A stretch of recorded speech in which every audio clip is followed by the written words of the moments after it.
Hello students, आप लोग कैसे हैं? जहाँ भी होंगे अपने सारे सब्जेक्ट की तैयारी में व्यस्त होंगे और आप लोग का स्वागत है टॉपर स्टडी क्लासेज 1 में। आइए हम लोग आज का एक्सरसाइज है 1.2 का हम लोग पहला सवाल दिया है कि निम्नलिखित संख्याओं को अभाज्य गुणनखंडों के गुणनफल के रूप में व्यक्त करना है। यानी हमें यहाँ क्या निकालना है, तो 140 का गुणनफल निकालना है। 140 का हम लोग गुणनफल तो जानते हैं, तो कहेंगे 140 को पहले हम 2 से भागा देते हैं, 70 बार में गया, फिर 2 से भागा देंगे 35 बार में गया, फिर 5 से भागा देंगे 7 बार में गया। हम इसको लिख लेते हैं, इसका अभाज्य गुणनखंड कितना होगा, 2 पर पावर 2 होगा और 5 होगा और 7 होगा। बात समझ में आ गया? ये इसका यही अभाज्य गुणनखंड होगा। आइए हम लोग दूसरा गुणनखंड निकालते हैं 156 का। तो कहेंगे ये 2 बार में जाएगा, 7 दूनी के 14, 8 दूनी के 16, फिर 2 बार में जाएगा, 3 दूनी के 6, 9 दूनी 18, फिर 3 से जाएगा 13 बार में। यानी 156 का अभाज्य गुणनखंड कितना होगा, 2 पर पावर 2, 3 होगा और 13 होगा। बात समझ में आ गया?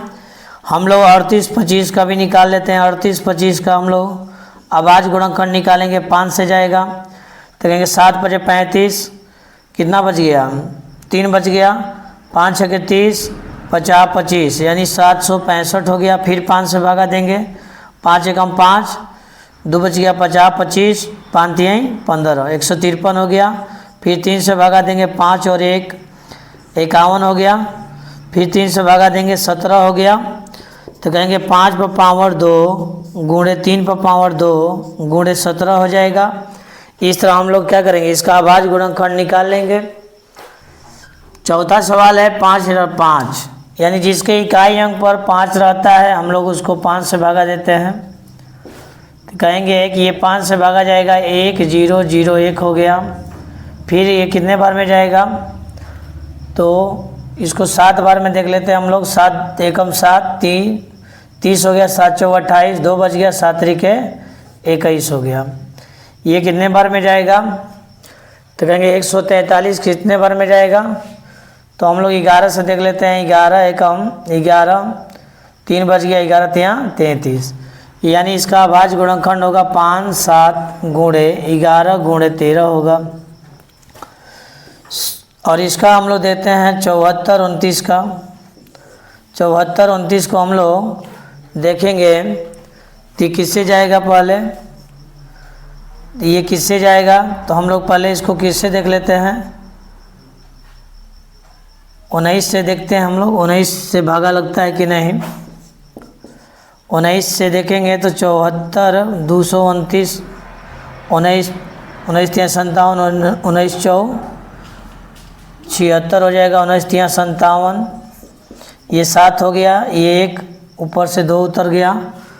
19 9 171 2 हो गया, 1 हो गया और 9 हो गया 19 बार में। यानी ये कितने बार में जाएगा, तो कहेंगे कि 391 बार में जाएगा, 391 बार में जाएगा। फिर ये कितने बार में जाएगा, तो इसको भागा देख लेते हैं। 17 से देखते हैं, 3 1 17 दूनी के 34, ये 5 हो गया, 17 3 51 यानी 23 बार में चला जाएगा। तो इसका अभाज्य गुणनखंड कितना होगा, 17 गुणे 19 गुणे 23 होगा। आ रहा है समझ में बात? आइए हम लोग दूसरा सवाल देखते हैं। करा कि पूर्णांकों के निम्नलिखित युग्म के एचसीएफ और एलसीएम ज्ञात कीजिए तथा इसकी जांच कीजिए कि 2 संख्याओं का गुणनफल एचसीएफ गुणे एलसीएम होता है। यानी हमें पहले इसका एचसीएफ और एलसीएम निकालना होगा। तो सवाल दे दिया है 26 और 91 का। 26 को हम लोग गुणनखंड निकालेंगे, तो 13 दूनी की 26 हो जाएगा और 91 का हम लोग निकालेंगे तो 7 गुणे 13 हो जाएगा। तो दोनों में क्या मिल रहा है, एचसीएफ जो होगा जो दोनों में मिल जाए, 13 मिल रहा है एलसीएम होता है, जो मिले वो भी है, जो न मिले तो 2 नहीं मिल रहा है, 7 नहीं मिल रहा है, 13 नहीं मिल रहा है। गुणा कर लेते हैं हम लोग।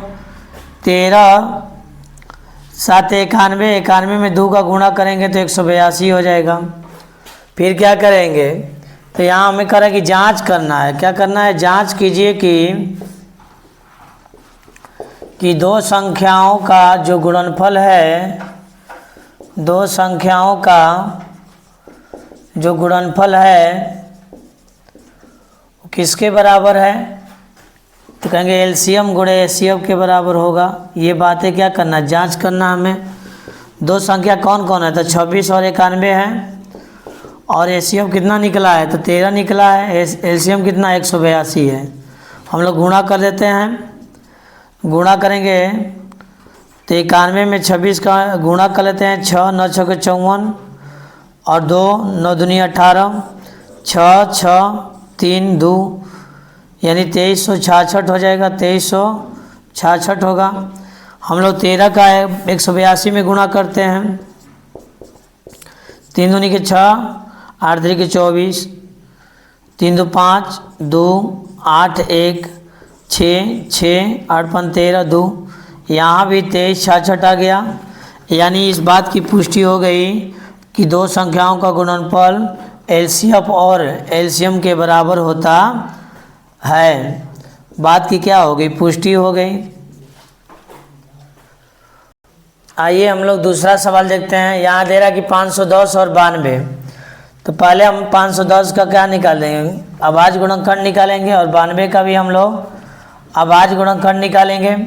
कहेंगे 2 से जाएगा, 2 दूनी के 4, 5 दूनी के 10 और 5 दूनी के 10, 255 बार में गया। फिर हम इसको 5 बार में ले जाएंगे, 50 25 और 1 51 बार में गया। फिर इसको कहेंगे 3 से ले जाएंगे, 3 एकम 3, 7 त्रिक 21 17 बार में गया। यानी 510 है, 2 गुणे 5 2 गुणे 3 गुणे 5 गुणे 17 होगा।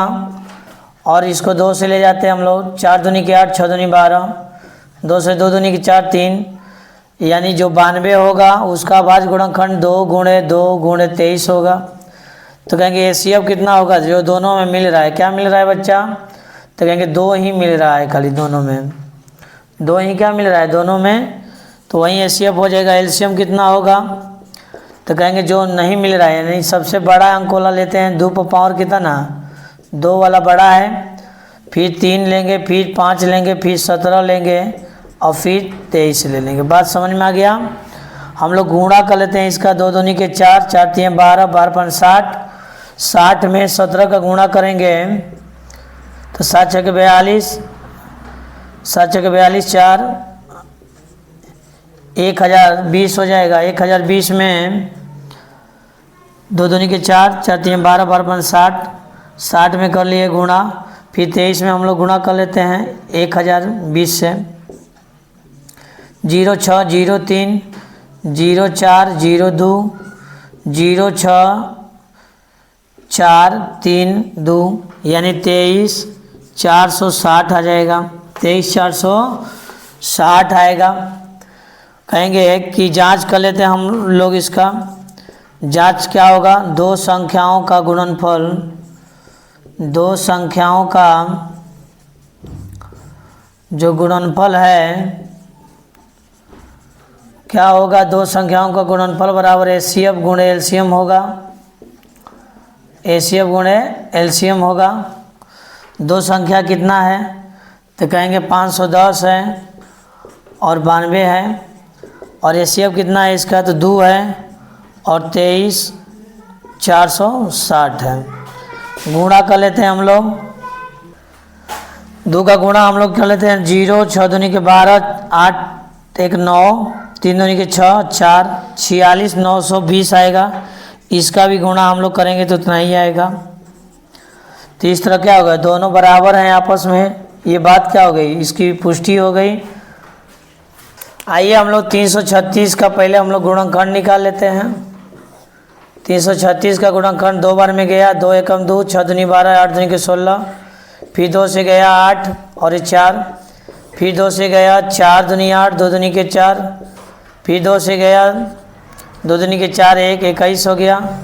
फिर हम लोग 3 से गया 7 बार में, तो कहेंगे फिर 54 का हम लोग गुणनखंड कर लेते हैं। 2 से गया 2 दूनी के 4 7 दूनी के 14 3 9 3 27, फिर 3 से गया 3, तो कहेंगे कि 336 का 2 गुणे 2 गुणे 2 गुणे 2 गुणे 3 गुणे 7 होगा। और 54 का कितना होगा, तो कहेंगे 2 गुणे 3 गुणे 3 गुणे 3 होगा। तो कहेंगे एचसीएफ में क्या होता है, तो जो दोनों में मिले, कौन कौन मिल रहा है, 2 मिल रहा है, फिर कहेंगे एक 3 मिल रहा है, यानी 2 और 3 मिल रहा है, तो 6 हो जाएगा एचसीएफ इसका। एलसीएम में कितना होगा, तो कहेंगे सबसे पावर किसका है, 2 का, यानी 2 का पावर कितना है, 4 है। सबसे ज़्यादा वाला जिसका पावर होता है वही लेते हैं। और यहाँ 3 कितना है, 3 गो है, और एक 7 है, गुणा कर लेते हैं। 2 दूनी के 4 4 दूनी 8 8 दूनी 16 16 3 48 48 तियाम, गुणा कर लेते हैं 48 तियाम। 2 दूनी के 4 4 दूनी 8 8 दूनी 16 16 3 48 48 तियाम, 8 3 के 24 12 2 14, फिर इसका गुणा हम लोग 3 में करते हैं, 3 12 12 13 4, फिर इसका गुणा 3 में करते हैं, 3 दूनी के 6 3 3 9 4 3 12, फिर 7 का गुणा कर लेते हैं, 7 6 के 42 2 4 9 7 63 4 67 6 7 दूनी 14 4 20 2 9, यानी 90 72 आएगा गुणा इसका। 90 कितना आ गया, 72 आ गया। तो कहेंगे हमें जांच करना है, जांच करना है हमें कि दो संख्याओं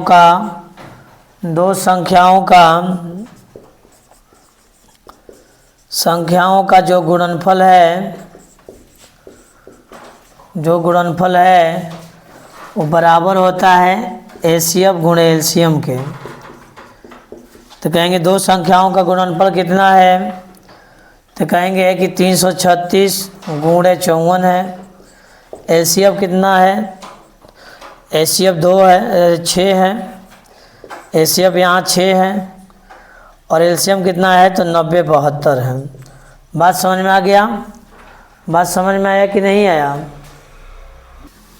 यहाँ हम लोग 3 बार गुणा कर लिए थे, तो इसका गुणा आएगा 30 24 आएगा, इसका टोटल गुणा 30 24 आएगा। तो कहेंगे कि यहाँ कितना होगा, 30 24 होगा। हम लोग गुणा कर लेते हैं, 36 54 में गुणा हम लोग कर लेते हैं, गुणा तो सबको आती है, करेंगे गुणा 6 चौके 24 12 2 14 4 3 12 1 13 5 1 30 15 3 18 और 15 1 16 हो जाएगा। 4 4 1 7 1 8 2, यानी 28 144 आएगा, और इसका भी गुणा आएगा कितना, 28 144 आएगा। यानी लेफ्ट हैंड साइड बराबर है किसके, राइट हैंड साइड के। बात क्या हो गया, प्रूफ हो गया। बात क्या हो गया, प्रूफ हो गया। यहाँ 18 144 होगा, यहाँ कितना गुणा होगा, 18 144 होगा। आइए हम लोग प्रश्न संख्या 3 देखते हैं। कह कि अभाज्य गुणनखंड विधि द्वारा निम्नलिखित पूर्णांकों के एचसीएफ और एलसीएम निकालें। हम लोग एलसीएफ और एलसीएम तो जानते हैं, आइए एक बार हम लोग फिर से इसको सवाल को हम लोग बनाते हैं। कहेंगे सॉल्व लिखेंगे। पहला सवाल दिया है 12 15 और 21। हम लोग 12 का क्या कर देंगे, गुणनखंड निकालेंगे। तो कहेंगे 2 2 और 3 4 3 12 हो गया। फिर कहेंगे 15 का हम लोग अभाज्य गुणनखंड निकालेंगे, 3 5 15 हो गया। फिर हम लोग कहेंगे कि 21 का गुणनखंड निकालते हैं हम लोग, तो 3 7 21 हो गया।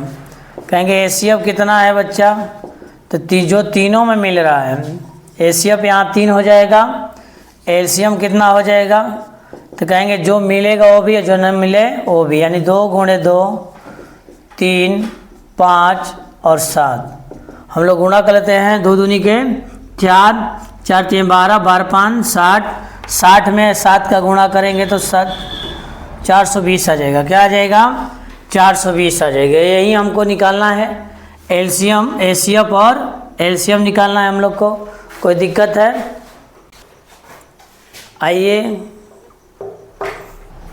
आइए दूसरा सवाल देखते हैं। कह रहा है कि 17, 23 और 29 कहेंगे इसमें हमको क्या निकालना है? एसीएफ निकालना है और एलसीएम निकालना है। सॉल्यूशन हम लोग लिख लेते हैं। 17 का भाज्य गुणनखंड 1 गुणे 17 होगा। 23 का भाज्य गुणनखंड जो होता है 1 गुणे 23 होता है। 29 का जो गुणनखंड होगा 1 गुणे 29 होता है। तो कहेंगे एसीएफ कितना हो गया? तो कहेंगे तीनों में क्या मिल रहा है? 1 मिल रहा है। एलसीएम कितना हो गया? तो कहेंगे जो मिलेगा वो भी, जो न मिले वो भी, यानी 17, 23 और 29 लिख देते हैं हम लोग। इसका हम लोग गुणा कर लेते हैं। 17 में 23 का गुणा करते हैं हम लोग, तो कहेंगे 7 त्रिक 21, 14 और 2 16, 3 एकम 3, 2 1 9 3। फिर 29 से गुणा कर लेते हैं हम लोग। 9 एकम 9, 9 81 का 1 हासिल 8, कहेंगे 29 27, 27 8 35, 27 8 35, 2 एकम 2, 9 दूनी 18, 6 1 7, 9 3 8 5 13, 10 1 11 हो गया, यानी 11 33 9। यही हम लोग का क्या हो जाएगा? एलसीएम हो जाएगा। और हम लोग का इसका एचसीएफ कितना निकला है? 1 निकला है। बात समझ में आ गया क्या? आइए हम लोग तीसरा सवाल बनाते हैं। तीसरा सवाल में दिया है 8 9 और 25, 8 9 और 25। तो कहेंगे कि 8 का अभाज्य गुणनखंड 2 गुणे 2 गुणे 2, 9 का 3 गुणे 3, 25 का 5 गुणे 5। एसीएफ कितना होता है? एसीएफ यहाँ कितना होगा? तो कुछ कोई भी अंक नहीं मिल रहा है, तो कहेंगे 1 होगा। एलसीएम कितना होगा बच्चा? तो कहेंगे कि 2 पर पावर 3 गुणे 3 पर पावर 2 गुणे 5 पर पावर 2। हम लोग गुणा कर लेते हैं। 2 पर पावर 3 मतलब 8 और 3 पर पावर 3 मतलब 9, तो 8 9 72। अब 72 में कहेंगे 5 पर पावर 2 मतलब 25, 72 में 25 का गुणा कर लेते हैं हम लोग। 5 दूनी 10, 4 1 5, 7 5 35 के 5, 14 2 16, 0 0 17, यानी 1700 हो जाएगा। 1700 क्या हो जाएगा? इसका एलसीएम हो जाएगा। और एचसीएफ कितना होगा? 1 होगा। बात समझ में आ रहा है कि नहीं? नहीं आएगा तो कमेंट्स में हमको बतलाना, हम फिर से उसको बतलाने का कोशिश करेंगे। आइए हम लोग चौथा सवाल देखते हैं। एचसीएफ यहाँ दिया है 9, यानी 306 और 657 के एचसीएफ कितना दिया है? 9 दिया है। और एलसीएम इसका निकालने के लिए कर रहा है। आइए हम लोग इस सवाल को सॉल्व करते हैं। कहेंगे कि 306 और 657 का हम लोग क्या निकाल दें इसका? तो इसका हम लोग पहले या तो इसका गुणनखंड निकाल लेते हैं, या हम लोग डायरेक्ट फार्मूला से निकाल लेते हैं। 2 संख्याओं का गुणनफल बराबर, 2 संख्याओं का गुणनफल बराबर होता है एसीएफ गुणे एलसीएम। एसीएफ गुणे एलसीएम। कहेंगे 2 संख्या कौन है बच्चा? तो 306 है और 657 है। एसीएफ इसका कितना दिया है? 9 दिया है। एलसीएम कितना दिया है? तो कहेंगे एलसीएम बराबर कितना होगा?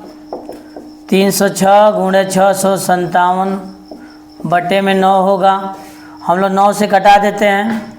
9 3 27, 9 3 27 3 बार में, और 9 चौके 36, 34 बार में कट गया। तो कहेंगे 34 का गुणा हम लोग 657 में कर लेते हैं। 7 चौके 28, 20 2 22, 24 2 26। फिर कहेंगे 7 3 21, 2 हो गया, 15 2 17, 1 हो गया, 18 1 19 हो गया, 8 3 3, 11 1 12, यानी 12,338 हो जाएगा। इसका क्या हो जाएगा? एलसीएम हो जाएगा। बात समझ में आ गया? बात समझ में आ गया कि नहीं आ गया?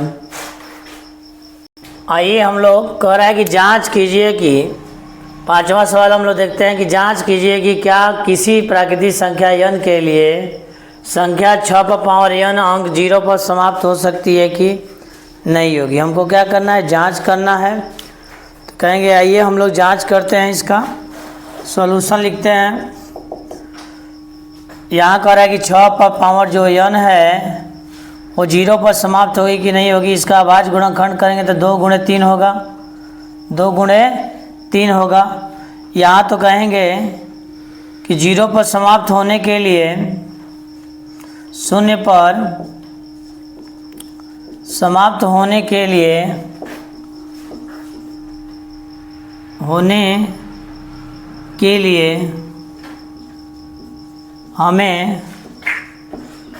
हमें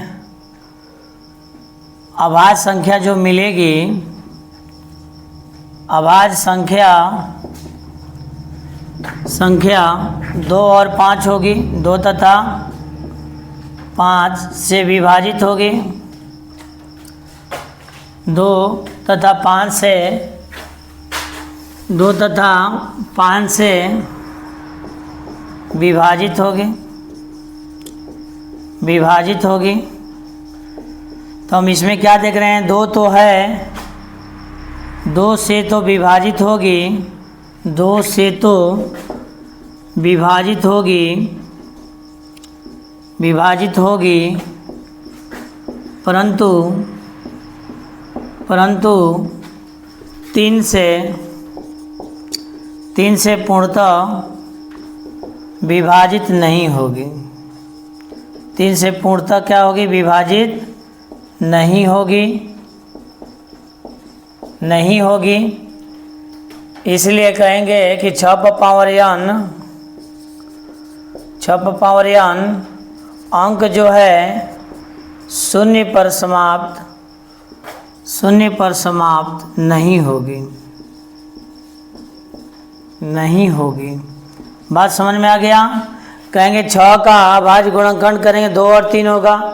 तो कहेंगे 2 तो क्या है, 2 तो 6 को कटा, या उसके इकाई अंक पर 0 आ सकता है। कोई भी अंक इकाई अंक पर 0 आएगा तो हम 2 से तो उसको कटा सकते हैं, पर 3 से उसको कटा नहीं सकते हैं। इसलिए 6 पर पावर जो n होगा वो क्या होगा, 0 पर समाप्त नहीं होगी। बात समझ में आ गया।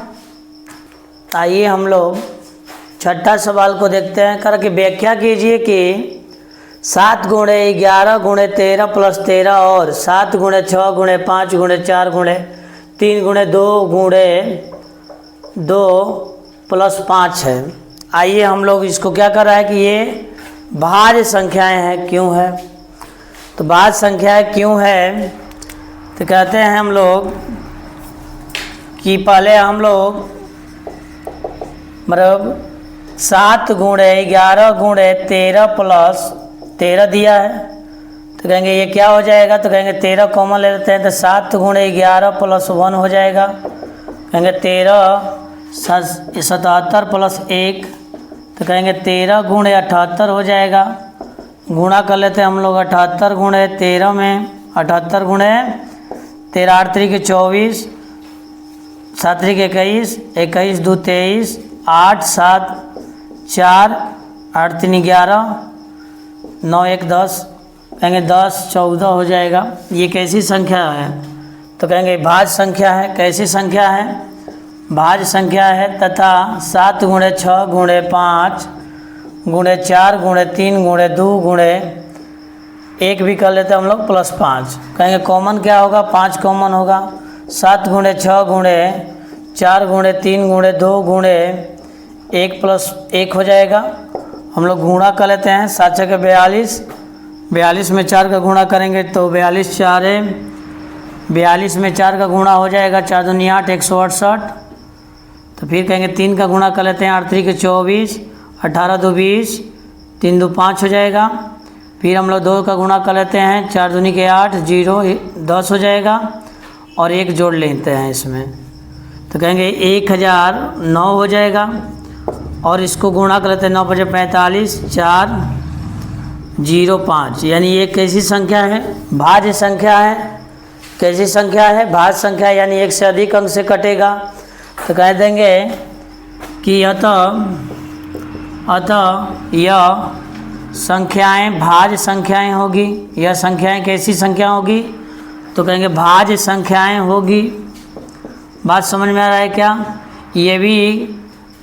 इसकी जो डिवाइड हम लोग करेंगे तो कई अंक से डिवाइड होगा, और इसको भी डिवाइड हम लोग करेंगे तो कई अंक से डिवाइड होगा।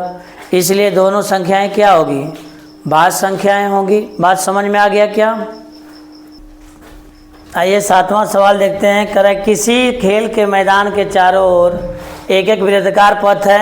इस मैदान का एक एक चक्कर लगाने में सोनिया को 18 मिनट लगते हैं, जबकि इसी मैदान का एक चक्कर लगाने में रवि को 12 मिनट लगते हैं। तो मान लीजिए एक ही स्थान और एक ही समय पर दोनों चलना प्रारंभ करते हैं, तो एक ही दिशा में चलते हैं, तो कितने समय बाद वो पुनः प्रारंभिक स्थान पर मिलेंगे। यानी सोनिया को एक चक्कर लगाने में 18 मिनट लगते हैं और रवि को एक चक्कर लगाने में 12 मिनट लगते हैं। तो कह रहा है कि दोनों एक ही जगह पर कब पहुंचेंगे, दोनों एक ही जगह पर कब पहुंचेंगे। तो एक ही जगह पर पहुंचने के लिए हम क्या करेंगे, 18 और 12 का एलसीएम निकाल देंगे। कहेंगे 2 गुणे 3 और गुणे 3 18 हो जाएगा। 12 का कहेंगे 2 गुणे 3 हो जाएगा। तो कहेंगे एलसीएम कितना होगा। तो दोनों एक जगह पर मिलने के लिए क्या निकालते हैं हम लोग, एलसीएम। तो कहेंगे 2 पर पावर 2 गुणे 3 पर पावर 2। तो कहेंगे 2 दूनी के 4 गुणे 3 3 9। तो 9 चौके कितना हो जाएगा, यानी 36 मिनट बाद वे एक दूसरे के क्या मिलेंगे, प्रारंभिक स्थान पर मिल जाएंगे। कितने मिनट बाद, तो कहेंगे 36 मिनट बाद वे एक दूसरे के से क्या होंगे, मिलेंगे, आपस में मिल जाएंगे, प्रारंभिक स्थान पर पहुंच जाएंगे। इस तरह एक्सरसाइज 1.2 हम लोग पूरा कंप्लीट कर लिए। आप लोग इसको रिवीजन करें, आप लोग ज़्यादा से ज़्यादा सब्सक्राइब करें, शेयर करें, और जो सवाल में दिक्कत हो रहा है उसको कमेंट्स कर हमें बतलाएं।